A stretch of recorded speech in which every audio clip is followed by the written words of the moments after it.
We go to the Title 2. This is Crimes Against Fundamental Laws of the State. So we have the Chapter 1, Arbitrary Detention or Expulsion, Violation of Dwelling, Prohibition, Interruption, and Dissolution of Peaceful Meeting, and the Crimes Against Religious Worship. Can you commit this crime if you are a police officer?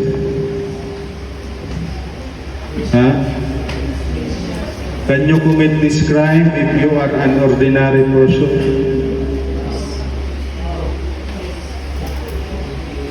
What is your answer?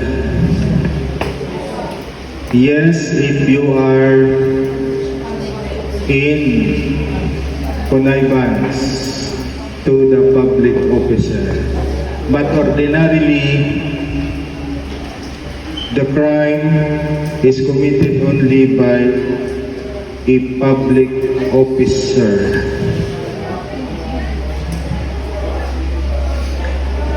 So, why it is called crimes against fundamental laws of the state? What is Article 3 of 1987 Constitution? James Amil Danilla. What is Article 3 of the 1987 Constitution? James.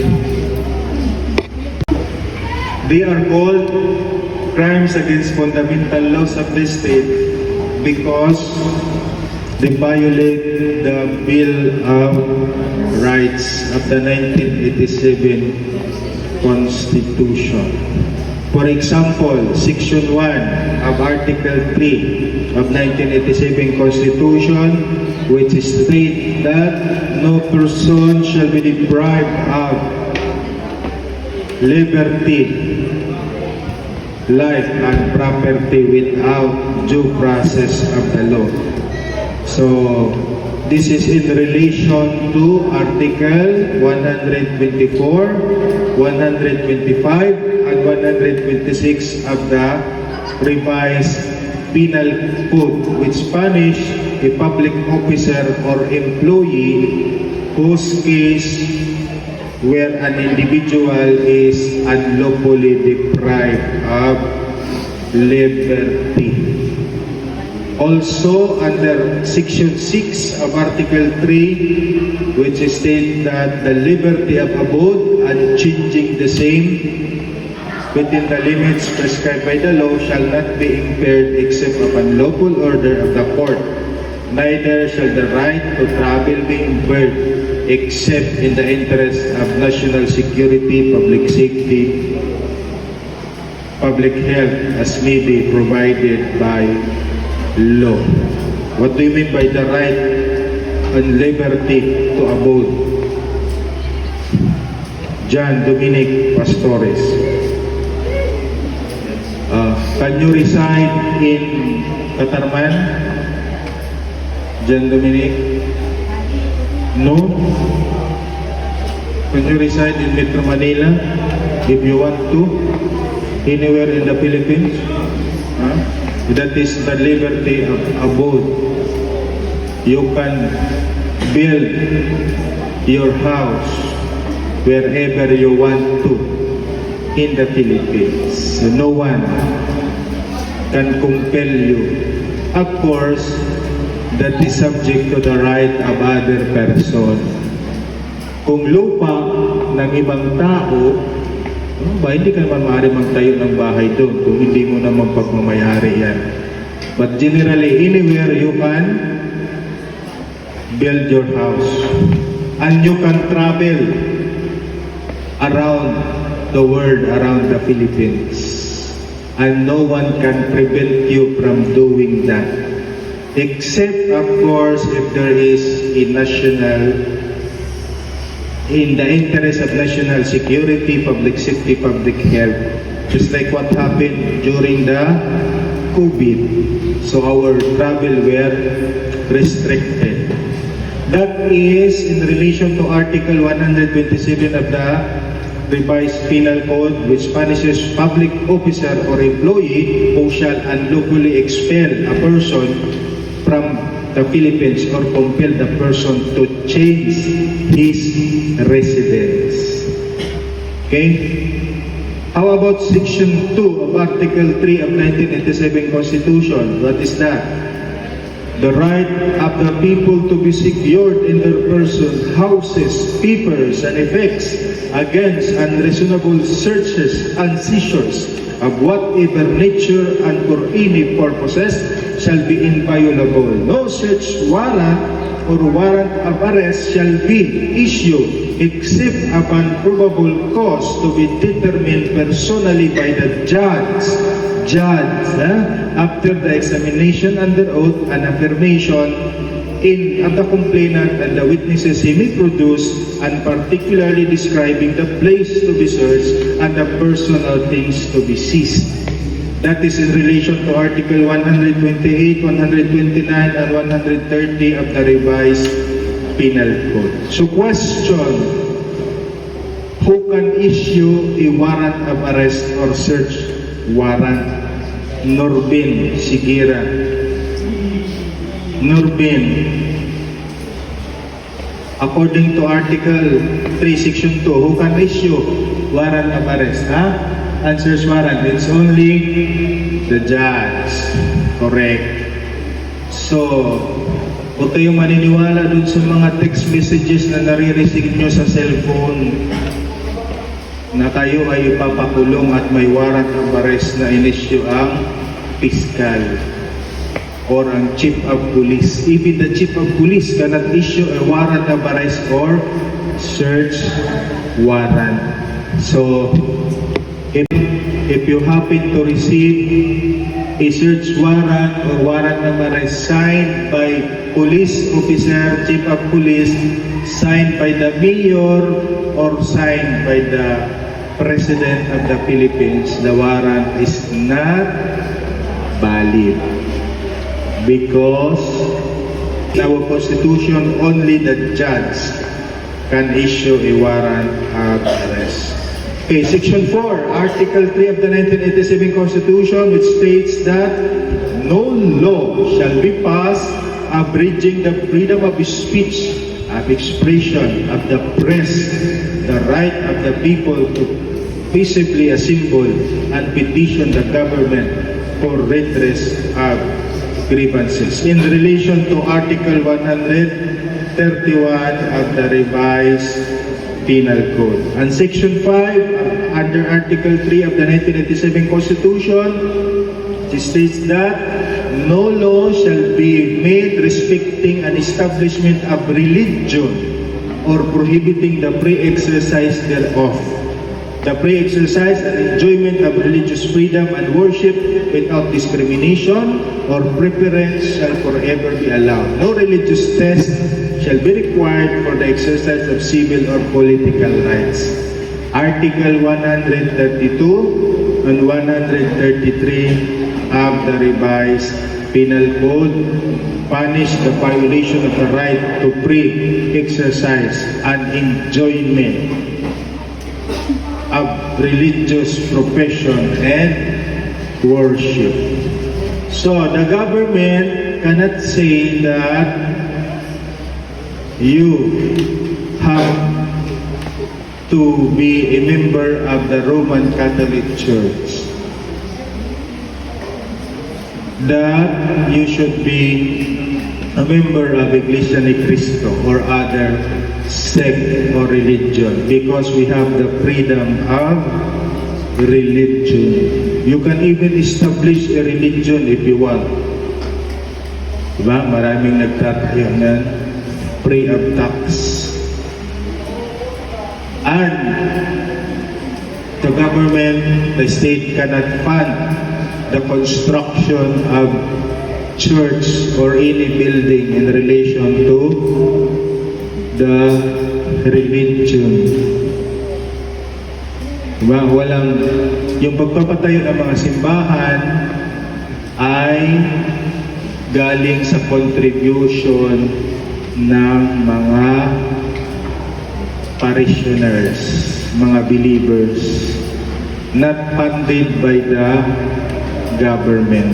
Even the salaries, or what we call that honorarium of the priest or minister, not coming from the government or the state, comes from the contribution of the believers or the parishioners. Okay, so you sit down, all of you. We start with Article 124, 125, and 126. So these are the classes of arbitrary detention. What do you mean by detention? Actual confinement of a person in an enclosure or in any manner detaining or depriving of his liberty. So when you see detention, deprivation of liberty. Pagpriso, pagkakakulong. Okay? So yung pagkakakulong, it does mean that you are in the one room. As long as you are not allowed to leave. So even if you are in a compound,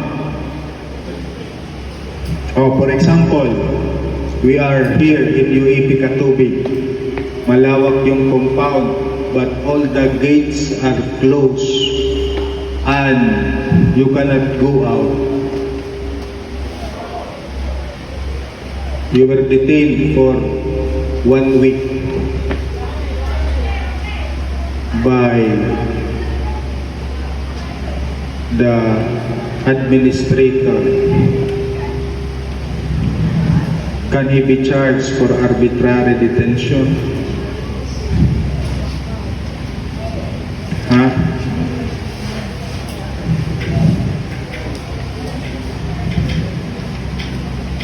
What is your answer?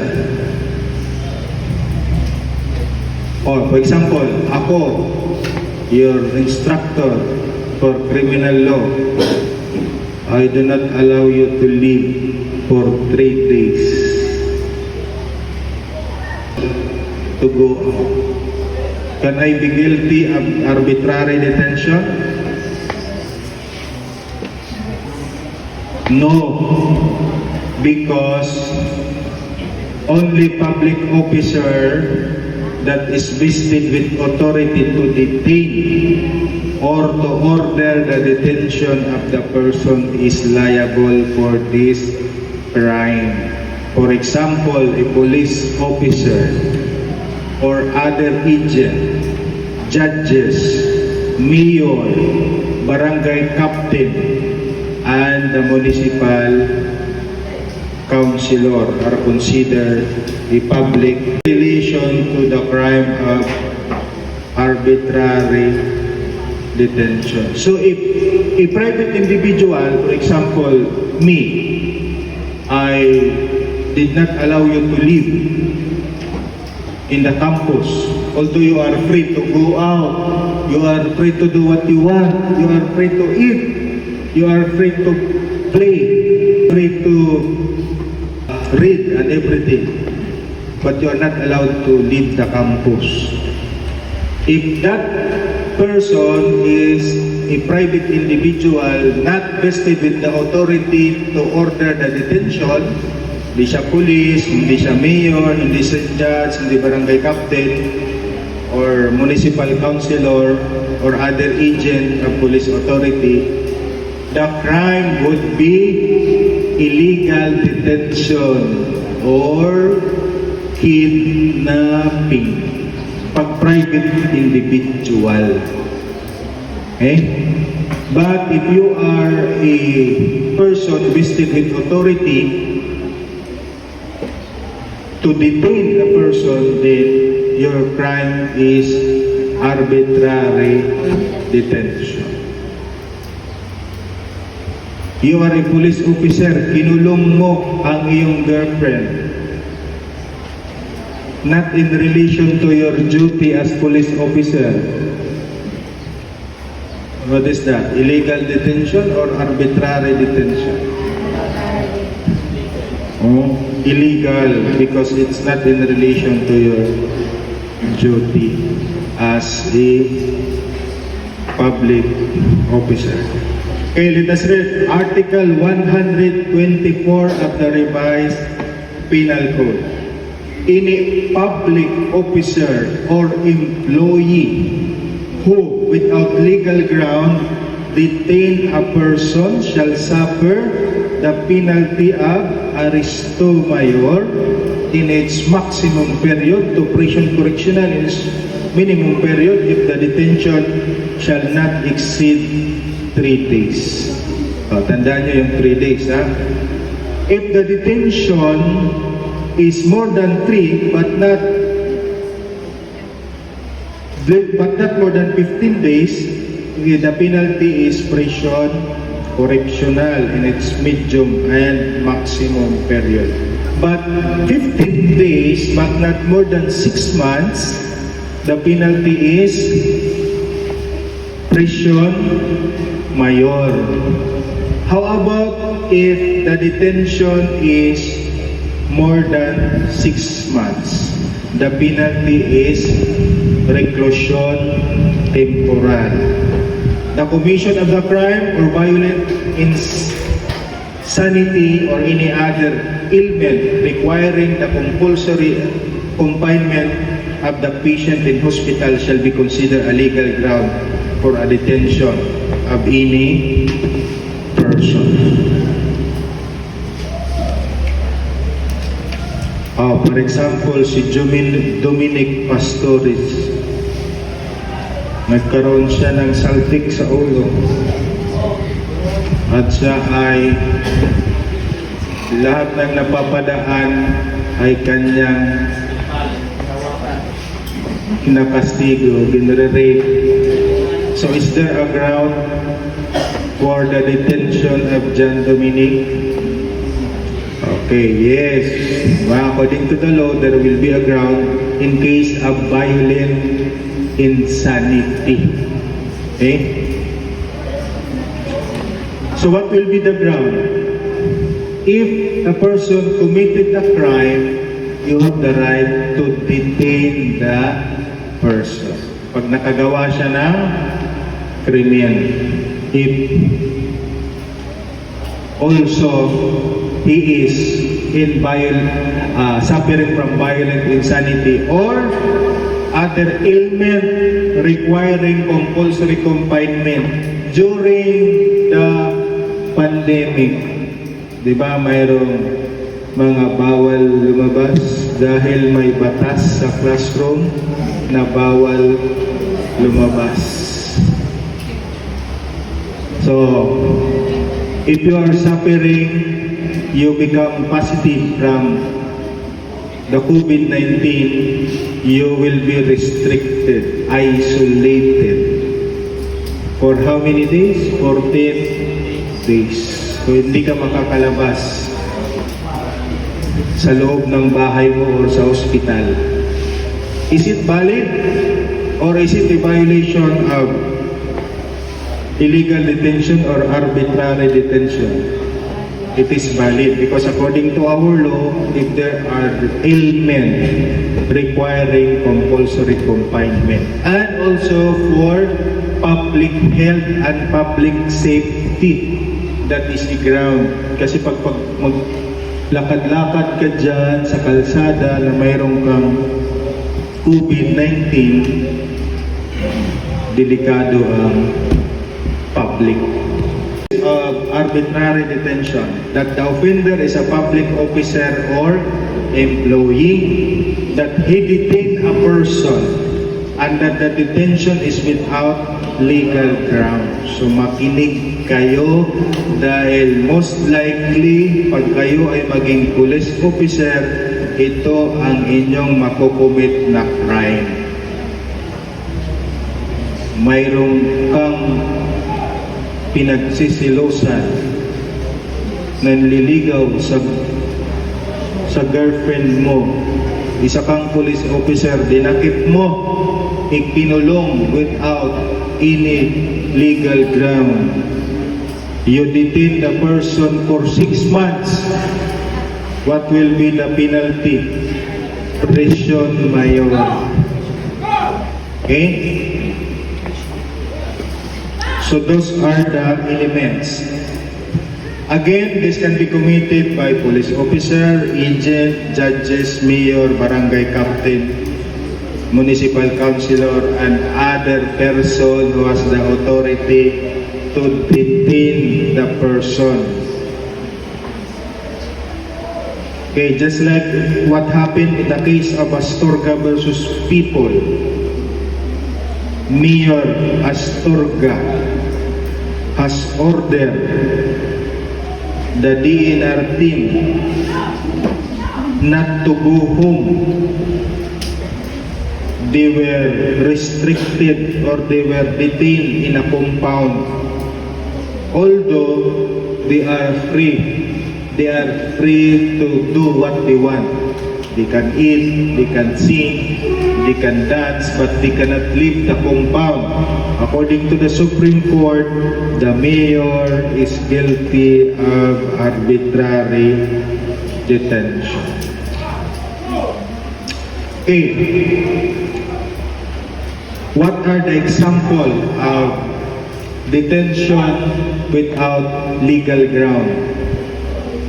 A barrio lieutenant or barangay captain, seeing his servant quarreling with his daughter, nakipag-away yung kanyang katulong sa kanyang anak, seized the servant and he was sent to the judge. The servant was detained in preso siya 5 p.m. to 9 a.m. in the morning the following day until he was released. The Supreme Court said in U.S. versus Gallega, the barangay lieutenant or the barangay captain, yun ang tawag dati sa barangay captain lieutenant, was guilty of arbitrary detention because quarreling is not a crime. Yung katulong, hindi siya gumagawa ng crime at that time. Quarreling, pagkikipag-away, it's not a crime.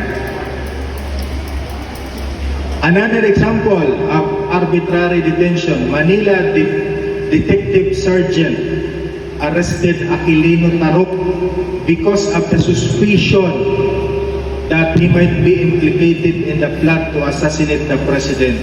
He was related to Luis Tarok, the Balahap Supremo. Yan.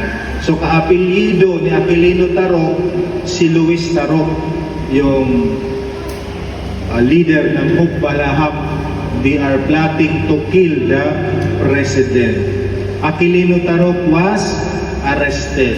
Sabi ng Supreme Court in Tarok versus Carlos, the mere suspicion of his connection with such murderous plot is not a ground for the arrest of the accused. Another example of arbitrary detention, overtaking of another vehicle. The driver was not committing or had not actually committed a crime. Such being the case, the warrantless arrest and subsequent detention is illegal. For example, you are a chief of police, tapos may nag-overtake na isang vehicle. So dahil sa galit mo, hinuli mo siya, iyong ikinulong. So according to the court, overtaking another vehicle is not a crime. So you cannot arrest the person without committing a crime. What are the instances wherein you can arrest a person without warrant? Cedric Librino What are the instances that you can arrest a person without a warrant?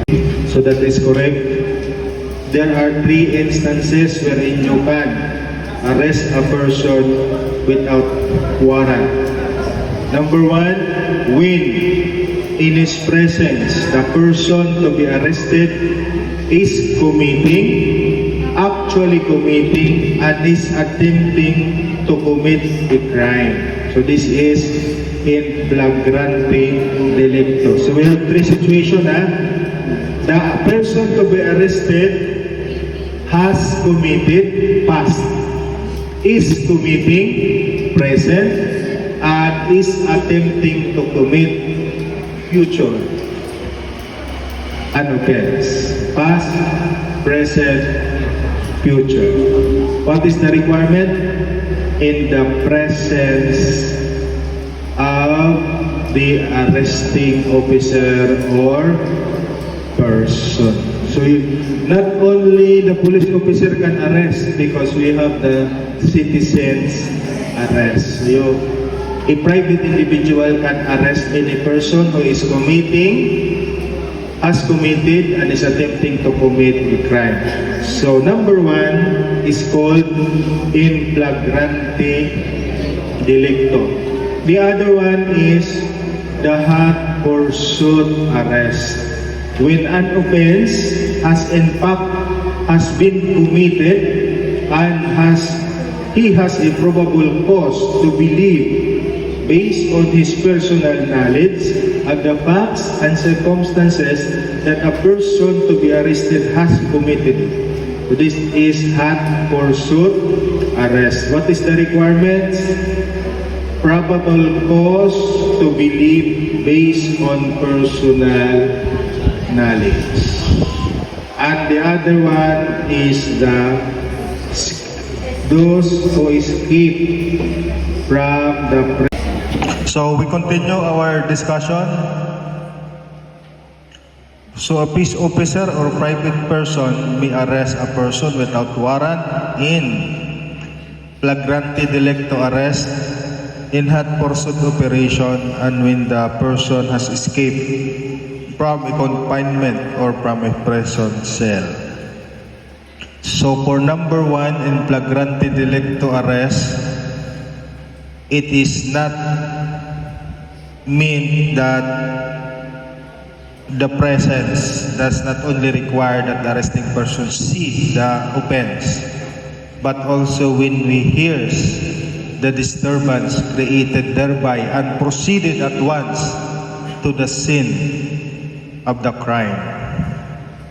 So for warrantless arrest to be valid under Section 5, Paragraph A of Rule 113 of the Rules on Criminal Procedure, the person to be arrested must execute an overt act indicating that he has committed the crime or is actually committing and is attempting to commit a crime. So there must be an overt act. Mayroong outward behavior or a justification to commit a crime, or has just committed or is committing or attempting to commit. For example, in one case, a person was in a street sa isang mataong iskinita sa Metro Manila. Siya ay palingalinga, hindi siya mapakali. At parang mayroong nakasuksok na baril sa kanyang baywang. And immediately, the person was arrested. Was there a valid warrantless arrest? According to the Supreme Court, no. Wala pa siyang ginagawang crime. At yung palingalinga at yung bulging in the baywang as if it is a gun, is not tantamount to committing a crime. Dahil wala pa siyang ginagawa. Although nababalisa siya na parang mayroon siyang gagawin. But he has not yet started the overt act. Wala pang justification that he will be committing a crime. So, for flagrante delicto arrest, that such overt act is done in the presence or within the view of the arresting officer.